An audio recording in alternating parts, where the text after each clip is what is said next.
ഇന്ന് തിരുവനന്തപുരത്തെ മൂന്നാമത്തെ ദിവസമായിരുന്നു.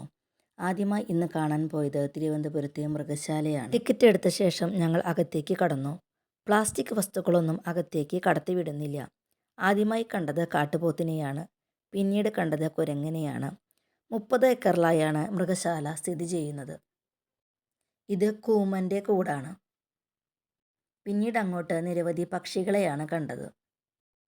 ധാരാളം പക്ഷികൾ നിറഞ്ഞ സ്ഥലമായിരുന്നു ഇത്. ഗ്ലാസ്സിലൂടെ പക്ഷികളെയെല്ലാം വ്യക്തമായി കാണാം. ഒരുപാട് ഇനത്തിൽപ്പെട്ട പക്ഷികളെ ഒന്നിച്ച് കാണാനായി ഈ സ്ഥലത്ത്. ഇതിന് മുകളിലായി നെറ്റ് വിരിച്ചുള്ളതുകൊണ്ട് പക്ഷികളൊന്നും പറന്ന് പുറത്തോട്ട് പോകില്ല. ധാരാളം മരങ്ങൾ തിങ്ങി നിറഞ്ഞു നിൽക്കുന്നതുകൊണ്ട് ചൂടൊന്നും അനുഭവപ്പെട്ടില്ല. മാനുകളുടെയും മ്ലാവുകളുടെയും സ്ഥലമാണ് ഇത്.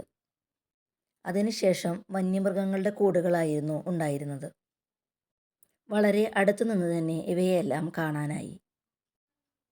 മൃഗശാലയിൽ പിന്നെയും ധാരാളം പക്ഷികളും മൃഗങ്ങളും പാമ്പുകളുമെല്ലാം ഉണ്ടായിരുന്നു. അവയുടെ വീഡിയോ ഒന്നും ചിത്രീകരിച്ചില്ല. മൃഗശാല കണ്ട ശേഷം ഞങ്ങൾ അവിടെ നിന്ന് ഇറങ്ങി. മൃഗശാലയ്ക്ക് തൊട്ടടുത്ത് തന്നെയായി ഒരു അക്വേറിയം ഉണ്ടായിരുന്നു. 50 രൂപയാണ് ഇവിടുത്തെ പ്രവേശന ഫീസ്. ഞങ്ങൾ പിന്നീട് ഇത് കാണാനാണ് പോയത്. ധാരാളം അലങ്കാര മത്സ്യങ്ങൾ ഇതിനകത്തുണ്ടായിരുന്നു.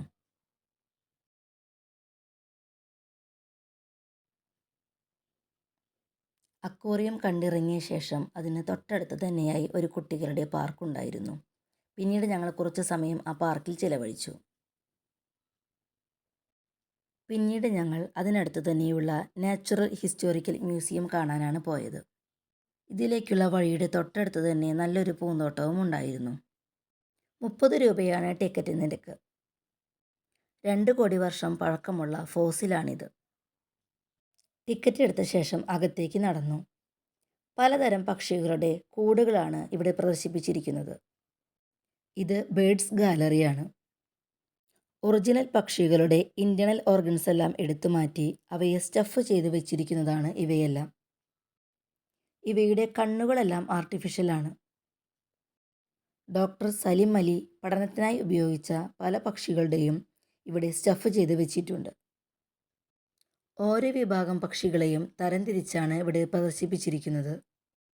കൊക്കുകൾ, മൂങ്ങകൾ, ദേശാടന പക്ഷികൾ, തത്തകൾ, കുരുവികൾ എന്നിങ്ങനെ തരംതിരിച്ചാണ് ഇവയെ വച്ചിരിക്കുന്നത്.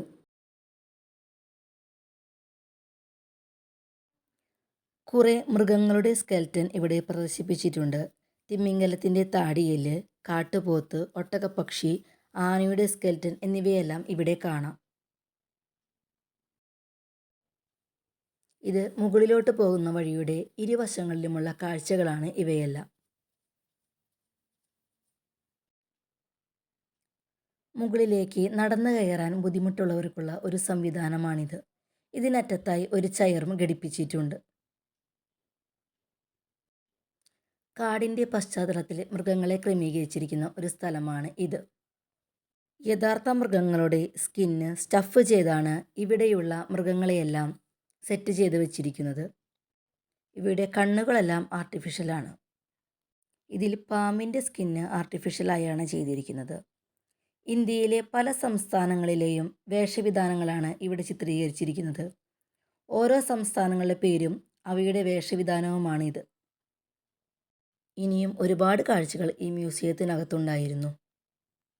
അതിനുശേഷം ഞങ്ങൾ കേരള സംസ്ഥാന ശാസ്ത്ര സാങ്കേതിക മ്യൂസിയം, പ്രിയദർശിനി പ്ലാനറ്റോറിയം കാണാനാണ് പോയത്. കുറേ ഷോകൾ ഇവിടെ നടക്കുന്നുണ്ട്. യുവജനങ്ങളിൽ ശാസ്ത്രബോധം വളർത്തുക എന്ന ഉദ്ദേശത്തിലാണ് ഇതിൻ്റെ തുടക്കം.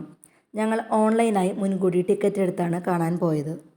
പ്ലാനറ്റോറിയത്തിനകത്ത് ചിത്രീകരണത്തിന് അനുവാദമില്ലാത്തതിനാൽ അകത്ത് വീഡിയോ ചിത്രീകരിച്ചിട്ടില്ല. നേരിട്ട് കണ്ട് ആസ്വദിക്കേണ്ട ഒരുപാട് കാഴ്ചകൾ ഇതിനകത്തുണ്ടായിരുന്നു. പ്ലാനറ്റോറിയം കണ്ടു കഴിഞ്ഞപ്പോഴേക്കും ഞങ്ങൾക്ക് തിരിച്ചു പോരാനുള്ള ട്രെയിനുള്ള സമയമായിരുന്നു. 5 മണിയോടെ ഞങ്ങൾ നാട്ടിലേക്ക് യാത്ര തിരിച്ചു.